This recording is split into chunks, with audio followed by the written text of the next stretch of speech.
সাবেক ঢাকা দক্ষিণ সিটি কর্পোরেশনের মেয়র তাপসের আমলে বঙ্গবন্ধু হকার্স অ্যাভিনিউ মার্কেট বা ৪৬ আবরা অ্যাভিনিউ মার্কেটটি ভেঙে বহুতল ভবনের জন্য কাজ শুরু করার আদেশ দেন। খুব দ্রুত কাজ শুরু করা হলেও ৫ই আগস্ট সরকার পতনের পর এই মার্কেটটির নির্মাণ কাজ বন্ধের জন্য পুরনো একটি মহল পায়তারা শুরু করে।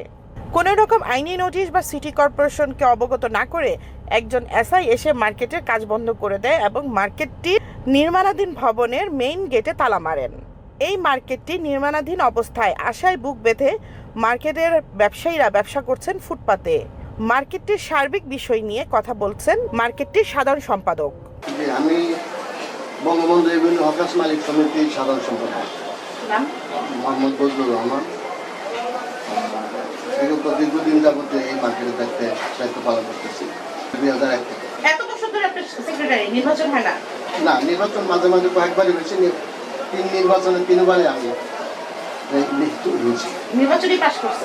আপনার কাছে একটা বিষয়, আমরা আজকে এসে দেখলাম যে আপনাদের মার্কেটটা নির্মাণাধীন ছিল, তালা ঝুলছে। এটা আসলে কারা, মানে কাজটা কেন বন্ধ আছে? এটা আমাদের সিটি কর্পোরেশন মার্কেটটা কাজ ধরছে। আমরা আমাদের দোকানদাররা এটা টাকা পয়সা জমা দেওয়া আছে, দীর্ঘদিন যাবত এই মার্কেটের সাথে আমরা জড়িত আছি। আমাদের মার্কেটে সিটি কর্পোরেশন খাজনা, লাইসেন্স সব কিছু আমাদের থেকে নিচ্ছে। এখন মার্কেট উন্নয়ন করবে বিধায় মার্কেটে কাজ ধরছে। কাজ শুরু হয়েছে, বিগত মেয়রের সময় থেকে শুরু হয়েছে, কিন্তু ইদানিং মার্কেটে কিছু মামলা ভূমিদস্যু মনোরা বেগম ওসমান উদ্যান যে গাছ কাটছিল 2001-এ, সেই মামলা রেফারেন্স দেওয়া 2001-এ পুলিশে একটা রিসিভারের একটা দায়িত্ব পুলিশকে দিয়েছিল যে ওসমান উদ্যান দেখাশোনার জন্য, যাতে আপনারা কেউ গাছ না কাটে।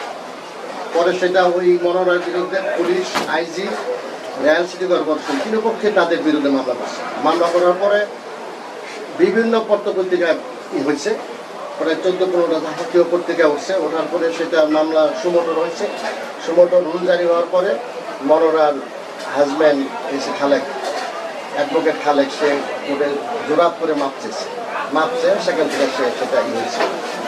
পরবর্তীতে তারা বিভিন্নভাবে ভুয়া কাগজপাতি করে বিভিন্ন কোর্টে বিভিন্ন জায়গায় মামলা করছে।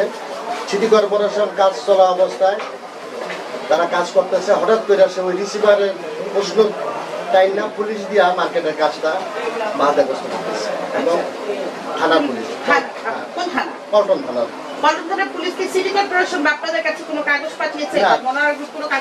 না, কোনো কাগজ পাঠানো। ওনারা এসে ওনাদের কাছে আমরা বারবার সিটি কর্পোরেশনের পক্ষ থেকে আমরা দোকানদার হিসাবে বারবার জিজ্ঞাসা করছি যে কেন আপনারা এখানে আসেন।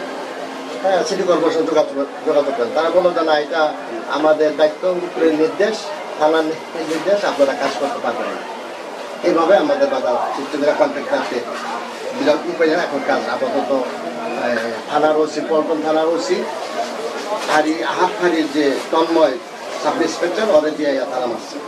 আমরা তাকে প্রশ্ন করছি যে কীভাবে, কেন তালা মারছে, তারা সেটা বলতে রাখবো উপরের নির্দেশ। আমরা হাইকোর্ট, জজ কোর্ট, সুপ্রিম কোর্ট সমস্ত কোর্টে সিটি কর্পোরেশনের পক্ষের থেকে রায় আছে। এবং কিছুদিন আগে ডিসি অফিসে এই ব্যাপার নিয়ে বসার জন্য আমাদের সিটি কর্পোরেশন লয়ার, তারপর হাইকোর্টের যে লয়ার আছে জজ কোর্টের, তাদের নিয়ে বসছে। তারাও সেখানে বক্তব্য বা মন্তব্য করে আসছে। তারা বলছে যে এই মামলা করেই নেয়, দায়িত্ব নেয়। তারাও স্বীকার করছে যে হ্যাঁ, এটা তালা মারছে, পুলিশ থাকে, এটা ভুল করছে। কিন্তু তারা এই কাজ করতে দিচ্ছে, কেন দিচ্ছে না কি, এটা আমরা কিছু পারতেছি। আমরা সিটি কর্পোরেশনে এখন বর্তমান প্রায় 26 থেকে 27 কোটি টাকা আমাদের দোকানদার থেকে জমা আছে। মেয়র সাহেব মার্কেট ভাঙার সময় আমাদের সাথে কমিটমেন্ট করছিল যে আমরা 2 থেকে 3 বছরের মধ্যে আপনাদের দোকান হ্যান্ডওভার করে দিব। এখন 450 থেকে 500 দোকানদার আমরা অসহায় দিন যাপন করতেছে রাস্তাঘাটে। এই মার্কেটে কাজ বিলম্ব হওয়াতে তারা খুব কষ্টে দিন যাপন করতেছে। আমরা সিটি কর্পোরেশন এই ব্যাপারে বারবার চাপ করতেছি। হ্যাঁ, তারা এই ব্যাপারটা বলতেছে, দেখতেছি।